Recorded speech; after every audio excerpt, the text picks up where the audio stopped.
مجروم بالیسانی بازرگانه پشبوری و گوستنان لچینه یا که مجروم گله که بخیر هاتن تو یک جوان تاجرانای کوچبی سیستمی ناراضی حتی لبیجی تا ضرر کردیا هندوکارم بشین مثلا و چه دا ضرر کرد؟ سپاس بوی و سپاس بو هاوکاران طبعا سیستمی سکودا اگر هر وکو تعریف که باسی لی ودکری لبو کنترل کردنی دروازه سنوریکان و با الکترونی کردنی تی و هر وها گریدانی تی به بانقی مرکزی ل شوازی پارا هنارده کردن و هاورده کردنی کالا و آوانه زیاتر کنترل بکری با اما زیاتر وکو هاولاتی وکو بازرگان اوی دیکا لبو پسپوران و اهلی اختصاص بله من وکو بازرگانک لیرا پیامی خوم دگینم طبعا حکومتی هریم اگر بقرینو سالانی رابردو بر لحکومت عراق او زیاتر ریکار گمرجکانی تونتر بوم لبغداوانه مثلا بو نمونه من بازرگانی کلوپلی کاربایی پیشتر کالایکم لترکیه دینا گمرگ تقریبا $1000 یک بو دواتر بزختی بغدا گمرگکان زیاد کران لیرا گمرگکا زیاد کرا تقریبا گیشتا $17,000 بو یک کامیون یان بلین بو یک کنتینر دواتر بازرگان بیری لوی کردوا هریم بجێ بێری بڕوا لە دەواازە سنووریەکانی خوارو لە قەسر و بەندەر عەباس وانە کاڵا هاوردە بکەین لەوێ سیستەمەکە چۆن بوو کۆمەڵێک شەریکات هەبوو کۆمەڵێک گروپ هەبوو بە ئیتیفاق لەگەر حکوومەت ئەو کۆنتینەریان بە $500 ئیتیفاق دەکرد لەگەر حکوومەت بە $2,000 بە ئێمەیان دەفرۆشت ینی شتەکە کردن و فرۆشتنێک هەبوو بەس سەهلتر بوو ینی من $1,750 بۆ کۆنتینەرێکی کەلوپەلی کارەبایی دەدا لە قەسر دواتر ئێرە وردە جوولەی بازرگانی زەعیف بوو ئەو کاتیش ئێمە دەنگی خۆمان گەیاندە لایەنە بەرپرسەکان ژووری بازرگانی چەندین چاو پێکەوتن و چەندین ئەوەمان کردیانێ کە بابە ئەوە حکوومەتی هەرێم ئەگەر ئەو ڕێکارە توندانە بە فەرمانی بەغدا دەگریتە بەر ئەوە جوولەی بازرگانی لە هەرێم دیسان حکوومەتی بەغدا هەمان پلانیە ئەو نخبە تاجیرەی کە لێرە مایە ئەو مەسەنەن پاشماوەیەش کەمایە دەیانەوێ ڕوولەوێ بکەن لەبەرەوەی 100% ینی متأکید بن حکوومەتی بەغدا وەکو خۆی تەطبیقی ناکە کاک مەجروم آخر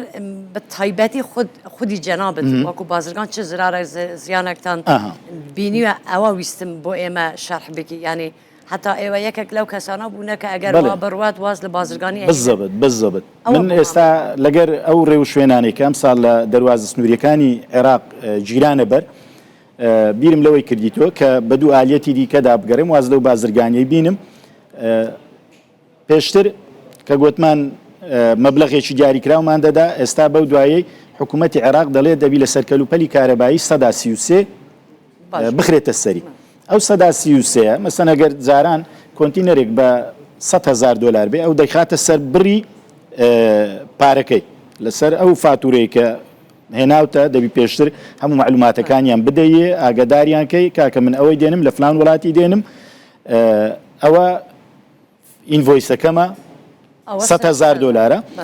133 دەخەنە سەر ینی 100,000 لەسەر دەبیتە 133 زیاتریش ئەوە بابەتی کەلوپەلی بیناسازی ئەوانە دەگریتەوە ینی زەرەر بارگرانیەکەش بە دەرەجەیەک دێتە سەر هاوڵاتی لە دواییدا ینی ئەنجامەکەی بەسەر هاوڵاتیدا دەچێتەوە سەن هاوڵاتیەک ئەگەر جاران خانوویەکی بە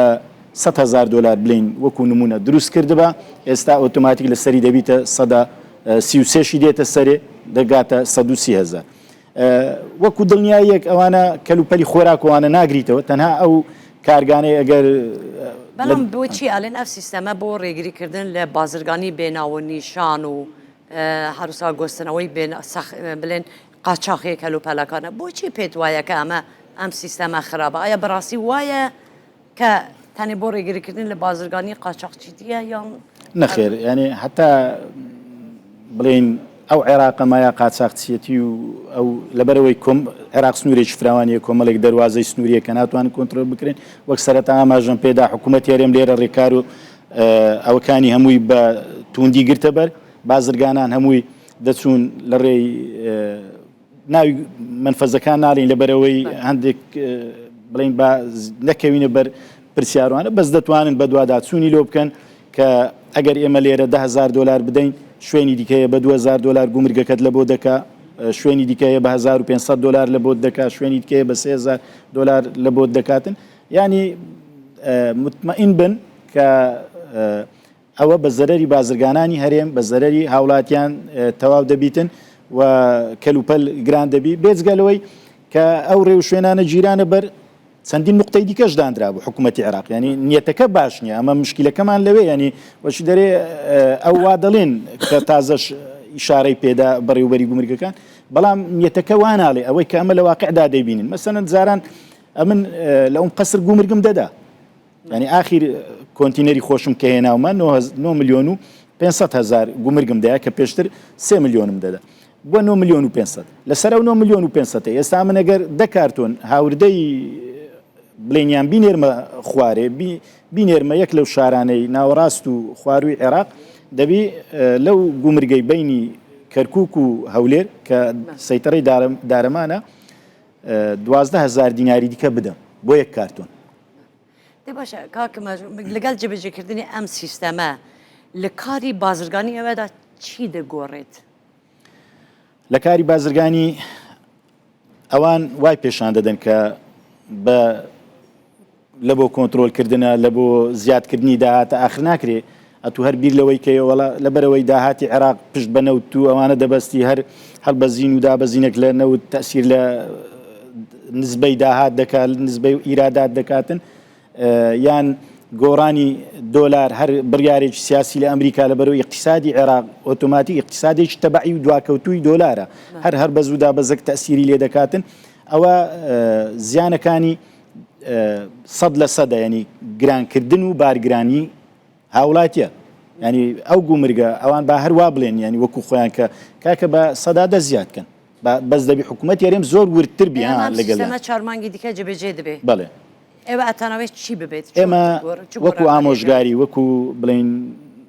لایەنێک کە بڵین تەرەفێکی ئەو قەزیەیە داوا دەکەین حکوومەتی هەرێم ئەو شاندەی کە دەینێریتە بەغدا ورتر و ژیرانەتر لەگەر بەغدا و نیەتەکانی تەعامل بکەن لەبەرەوەی ئەو 133 کە زیاد دەکرێت دڵنیا بن کە لەوێ وەکو خۆی جێبەجێ ناکرێت گەلک سپاسکم کاک مەجروم کە لەگەڵ مەبووی سپاس بۆ برێز مەجروم بالیسانی بازرگان هەرسا پسپۆرێ بە گوێستنان لە چینێ لەگەڵ مەبوو زۆر سپاس بۆ